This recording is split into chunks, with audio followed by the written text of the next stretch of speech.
আমি এখানে চিকেন নিয়ে নিয়েছি। এই চিকেনটাকে আমি এখন ম্যারিনেট করব। কিভাবে ম্যারিনেট করব, এটা একদম নতুন ধরনের একটা রান্না। দিয়ে দিচ্ছি লবণ, এগুলো সব যেসব মশলা দেবো আপনাদের স্বাদ অনুযায়ী আপনারা পরিমাণটা দেবেন।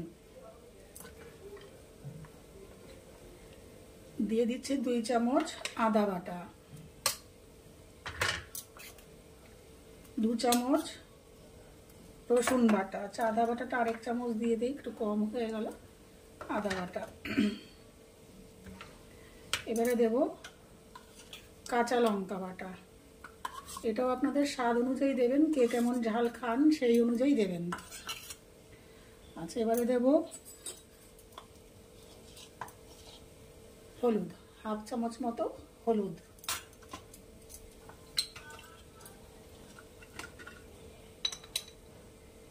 এক চামচ ধনে পাউডার, ধনে গুঁড়ো।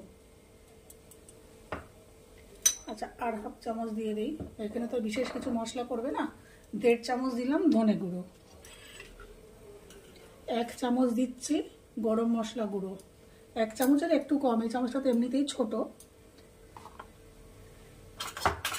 কেন গরম মশলা পরে লাগলে পরে আমি দিতে পারবো। এরপরে দিয়ে দিচ্ছি, আমি এখানে কাঁচা আমটা বেটে রেখেছি, কাঁচা আম বাটা। এটা আপনারা যেমন টক খাবেন আর আমটাতে কিরকম টক আছে সেই বুঝে দেবেন। অনেক কাঁচা আমে টক বেশি থাকে, অনেক কাঁচা আমে টক কম থাকে, সেইটা বুঝে আপনারা দেবেন। এবার এটাকে পুরো ম্যারিনেট করে আমি এরকম করে মেখে খুব ভালো করে কোট করে। আচ্ছা, আপনারা যদি মনে করেন এখানে শুকনো লঙ্কা গুঁড়ো দেবেন দিতে পারেন, কিন্তু আজকে আমি এই রান্নাটা পুরোই কাঁচা লঙ্কায় করব। এবার এটাকে ভালো করে এরকম করে মাখিয়ে আমি 1 ঘন্টা এরকম ঢেকে রেখে দেবো। 1 ঘন্টা পর আমি ফিরে আসবো আবার।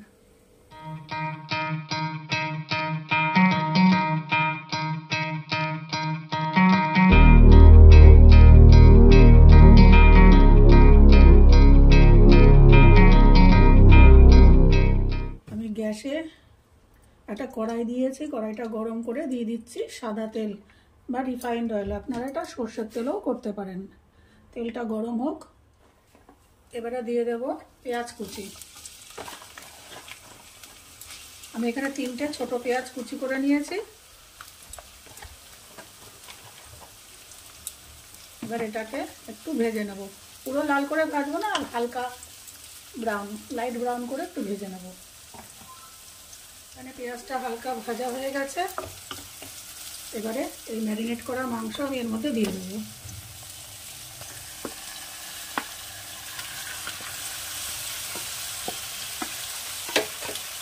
এবারে কিন্তু এটা পুরো হালকা আঁচে আমাকে লো ফ্লেমে রান্না করতে হবে। একটু ভালো করে নাড়াচাড়া করে দেবো। আচ্ছা, এখানে কিন্তু ঢাকনা চাপা দেবো না, এমনি এটা লো ফ্লেমে রান্না করতে হবে, আর মাঝে মাঝে আমি এটাকে নাড়িয়ে দেবো।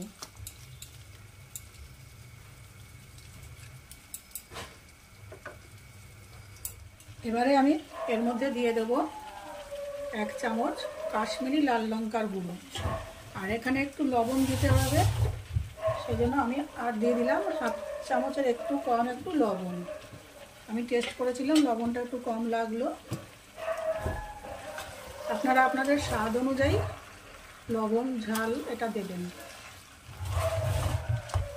আমি সেদিনকে একটা সোশ্যাল মিডিয়ায় একটা পোস্ট দেখছিলাম, একজন অভিযোগ করেছে যারা এরকম ইউটিউবে রান্না দেখান তারা বলেন যে পরিমাণ মতো লবণ ঝাল দেবেন। আমি যদি জানতামই কী পরিমাণ দেব তাহলে আমি তো আপনাদের ভিডিও দেখতাম না। তো অনেক রকম শুনি। এবারে ব্যাপারটা হচ্ছে, আমি যে স্বাদ অনুযায়ী লবণটা খাই, আমি লবণ একটু আর ঝালটা একটু বেশি খাই। এবার আমার স্বাদ অনুযায়ী যদি আমি দিই 1 চামচ লবণ দেবেন। এবার যারা একদমই লবণ কম খায় তারা সেই অনুযায়ী দেখে যদি বলে রান্নায় লবণ 1 চামচ দেয়, তাহলে তো লবণ বেশি হয়ে যাবে। বা আমি ঝাল বেশি খাই, আমি দিয়ে দিলাম 2 চামচ লঙ্কা বাটা, তাহলে তো সেক্ষেত্রে যারা একদমই ঝাল খায় না তাদের তো ঝাল বেশি লাগবে।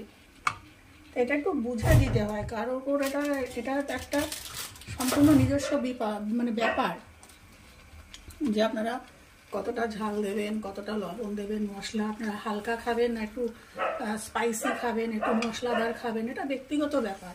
প্রসেসটা দেখিয়ে দেওয়া যায়, যেটার পর এটা বা এটা ম্যারিনেট করে এভাবে রাখতে হবে সেটা দেখিয়ে দেওয়া যায়। এবার তেল, আপনারা যে পরিমাণ তেল খান সেই পরিমাণই তেল দেবেন। কেউ যদি একটু তেল বেশি খেতে চান তাহলে দেবেন, না খেতে চান অল্প তেল দেবেন। তা সেই জন্য আমি সবসময় বলি আপনাদের স্বাদ অনুযায়ী দেবেন। আমি এটার পর এটা দিতে হবে, কিভাবে ম্যারিনেট করতে হবে। ও আচ্ছা, উনি লিখেছেন, আবার ওই মেয়েটি লিখেছে যে আগের থেকে বলেন না কেন যে 3 ঘন্টা ভিজিয়ে রাখতে হবে কি 1 ঘন্টা ভিজিয়ে রাখতে হবে। তা রান্নাটা যখন আমি শুরু করব তখনই তো দেখাবো বা বলবো।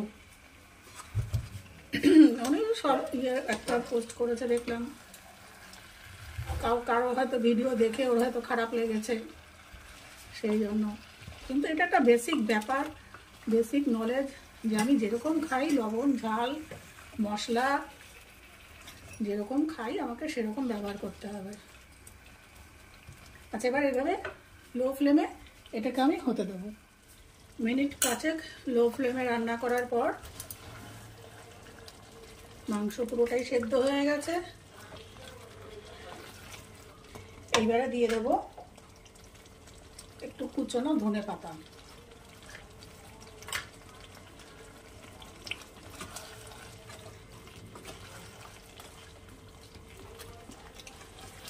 এবার ফ্লেমটা আমি গ্যাসের ফ্লেমটা একটু বাড়িয়ে দেবো।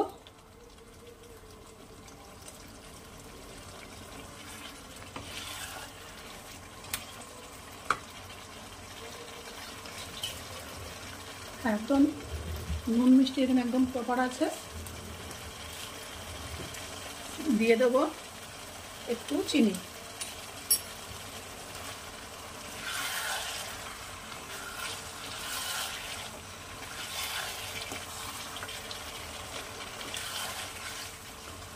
আচ্ছা, এবার নামানোর আগে আমি যে কটা কাঁচা আম একদম পাতলা পাতলা কুচি করে রেখেছিলাম, দিয়ে দিলাম আম কুচিটা।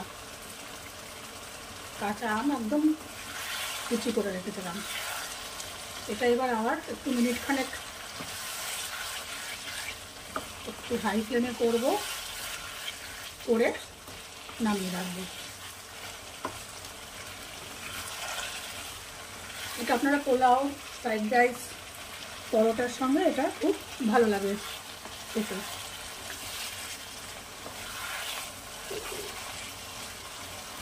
একটা আমার তৈরি কাইরি মুড বা কাঁচা আম দিয়ে মুরগির মাংস।